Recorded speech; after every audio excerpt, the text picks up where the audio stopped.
ఈరోజు కేఎన్యూఆర్హెచ్ఎస్ వాళ్ళు NEET applied list of candidates release చేశారు. మీరు అందరూ చూసే ఉంటారు. సో ఈ applied list of candidates final merit list కాదు. ఫైనల్ మెరిట్ లిస్ట్ ఇంకా రిలీజ్ చేయడానికి టైం పడుతుంది.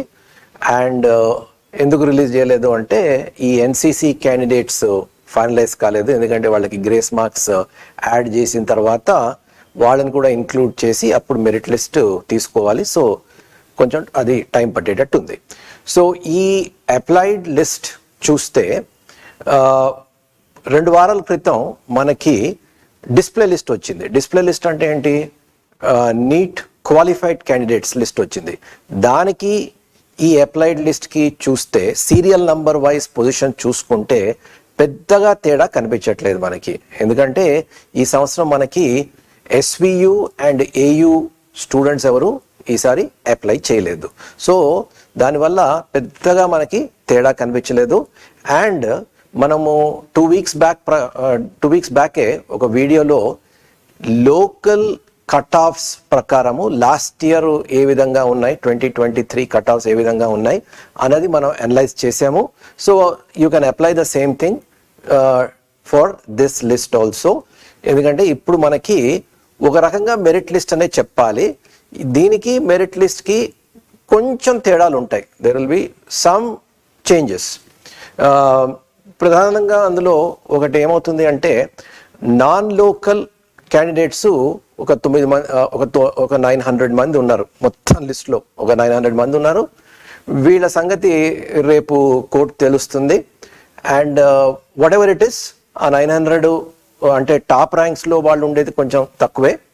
సో దాంతో పెద్ద ఎఫెక్ట్ మనకి కొంచెం టాప్ పొజిషన్స్లో కొంచెం మనకి కనిపిస్తుంది. ఎనీవే ఈ ఇన్ఫర్మేషన్ అన్నది కోర్ట్ జడ్జిమెంట్తో మనకి తెలుస్తుంది.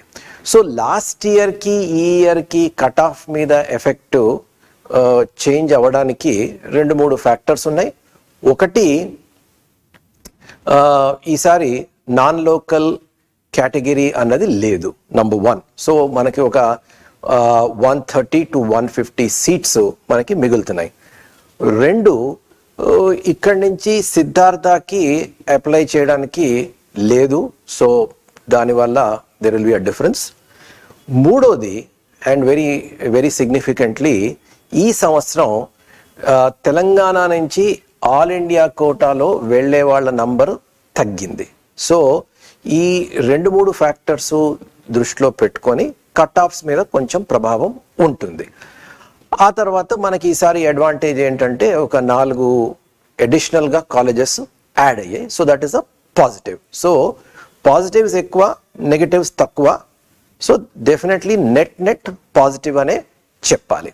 సో మొన్న 2 వారాల క్రితం వచ్చిన డిస్ప్లే లిస్ట్కి ఇవాళ వచ్చిన అప్లైడ్ లిస్ట్కి మనకి అడిషనల్గా ఇన్ఫర్మేషన్ ఏమొచ్చింది అంటే బేసికలీ మనకి కేటగిరీ వైజ్ కాంపిటీషన్ ఎలా ఉందో మనకి తెలుస్తుంది. ఎందుకంటే మా డిస్ప్లే లిస్ట్లో ఓబీసీ అన్నాడు తప్పితే ఆ ఓబీసీలో మళ్ళా ఏబిసి క్లాసిఫికేషన్స్ లేవు. సో నేనేం చేశానంటే కేటగిరీ వైజ్ కాంపిటీషన్ ఎలా ఉంది అనడానికి ఒక స్ప్రెడ్షీట్ తయారు చేశాను. ఈ స్ప్రెడ్షీట్లో open category plus BCA, BCB, BCC, BCD, BCE, ఈ కేటగిరీస్, ఎస్సీ, ఎస్టీ, ఈ కేటగిరీస్లో లిస్ట్ తయారు చేశాను. సో ఈ లిస్ట్ మీరు చూస్తే మీ పొజిషన్ ఎక్కడుందో మీకు తెలుస్తుంది, మీ పైన ఎంతమంది ఉన్నారో మీకు తెలుస్తుంది. సో కాంపిటీషన్ ఏ విధంగా ఉంది in each of these categories ఏ విధంగా ఉంది, అండ్ మీ పొజిషన్ ఎక్కడుంది ఈ లిస్ట్లో అన్నది మీకు తెలుస్తుంది. సో మీరు ఏం చేయాలి అంటే అది ఆ మొత్తం లిస్ట్ అంతా ఇక్కడ చూపించడం కాదు. సో సింపుల్గా అది డిస్క్రిప్షన్లో దానికి లింక్ ఇస్తున్నాను. ఒక గూగుల్ స్ప్రెడ్షీట్ లింక్ ఇస్తున్నాను. మీరు what all you have to do is అది క్లిక్ చేయండి. క్లిక్ చేసిన తర్వాత వేరియస్ వర్క్షీట్స్ ఉన్నాయి. ఒక వర్క్షీట్ ఏంటంటే overall main applied list, second worksheet ఏమో open category, third worksheet ఏమో బీసీఏ, బీసీ అన్ని కేటగిరీస్ అక్కడ ఉన్నాయి. సో మీకు అది చూసుకుంటే చూచాయిగా అప్రాక్సిమేట్గా కాదు, ఎగ్జాక్ట్గా మీకు ఈ సంవత్సరం ఏ విధంగా ఉంది కాంపిటీషను, ఎంతమంది ఉన్నారు అండ్ మీ పైన ఎంతమంది ఉన్నారు, ఇవన్నీ మీకు తెలుస్తుంది. So that you have some idea. అయితే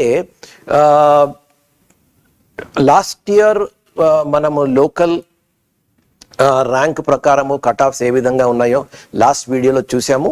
సో మోర్ ఆర్ లెస్ అదే విధంగా ఎక్సెప్ట్ ఫర్ 1 or 2 కేటగిరీస్ అదే విధంగా ఉండడానికి ఛాన్సెస్ చాలా ఎక్కువ ఉన్నాయి.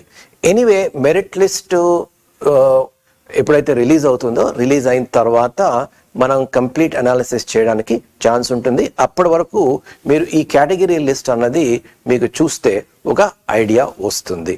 All the best for your NEET counselling.